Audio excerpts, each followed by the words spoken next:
Sudahkah kalian mengenal gagasan pokok dan gagasan pendukung? Nah, kita akan mempelajari gagasan pokok dan gagasan pendukung. Sebelum belajar lebih lanjut tentang gagasan, apakah kalian tahu apa itu kalimat? Kalimat adalah satuan bahasa berupa kata atau rangkaian kata yang dapat berdiri sendiri dan menyatakan makna lengkap.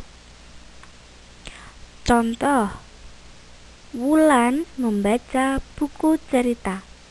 Nah, biasanya kalimat itu diakhiri dengan tanda baca. Tanda baca bisa berupa titik, bisa berupa tanda tanya, ataupun tanda seru. Setelah kalian tahu apa itu kalimat, sekarang kita akan belajar apa itu paragraf. Paragraf adalah suatu jenis tulisan yang memiliki tujuan atau ide. Di awal paragraf biasanya ditandai dengan masuknya baris baru yang menjorok ke dalam. Nah, contohnya seperti ini. Ini adalah contoh dari paragraf.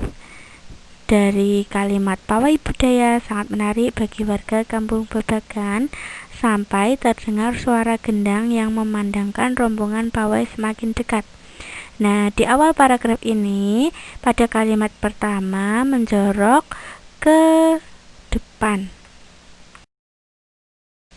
Coba dari paragraf tersebut hitunglah ada berapa kalimat. Sudah belum? Nah, coba kita hitung bersama ya.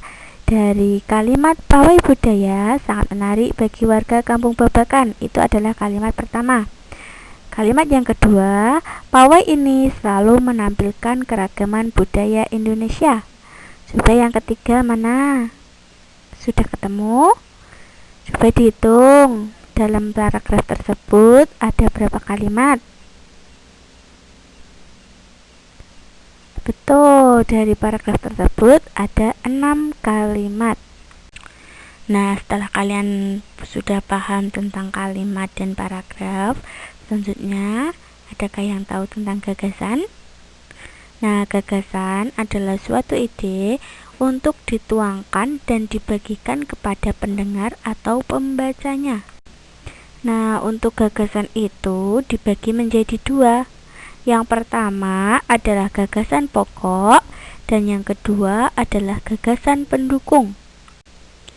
Nah, gagasan pokok adalah ide utama yang dibahas dalam suatu bacaan, dapat berupa kalimat inti atau berupa pokok paragraf.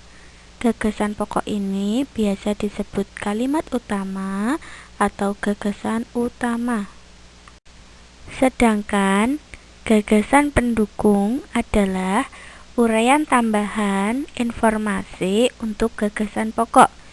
Jadi, apabila di dalam satu paragraf itu hanya ada satu gagasan pokok, dan selain itu kalimat-kalimat yang lain adalah gagasan pendukung. Bu Arif akan menjelaskan 4 cara menentukan gagasan pokok. Yang pertama, bacalah seluruh paragraf dengan cermat. Yang kedua, cermati kalimat pertama hingga akhir. Yang ketiga, tandai informasi penting dalam setiap paragraf. Yang terakhir, biasanya gagasan pokok ini terletak di awal atau di akhir dan di akhir paragraf. Namun biasanya gagasan pokok ini terletak di awal paragraf. Nah, di sini Bu Arif akan memberi contoh. Misalnya Bu Arif memiliki satu paragraf. Paragraf ini ada 6 kalimat ya. Coba dilihat dari kalimat pertama hingga terakhir. Kalimat pertama, pawai budaya sangat menarik bagi warga Kampung Babakan. Nah, itu berarti membicarakan pawai budaya yang ada di Kampung Babakan. Coba kita lihat di kalimat kedua. Pawai ini selalu menampilkan keragaman budaya Indonesia. Kira-kira kalimat kedua ini menjelaskan kalimat pertama tidak ya? Ya, jadi kalimat kedua ini menjelaskan kalimat pertama, yaitu membicarakan tentang pawai. Jadi sementara ini kalimat pertama itu adalah kalimat utama atau gagasan pokok, yang setelahnya kalimat kedua dan yang terakhir itu adalah gagasan pendukung. Jadi gagasan pokoknya ada satu, yaitu dari pawai budaya sangat menarik bagi warga Kampung Babakan.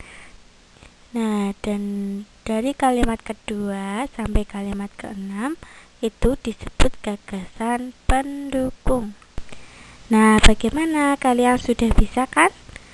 Sekarang silahkan berlatih di buku tugas masing-masing. Terima kasih.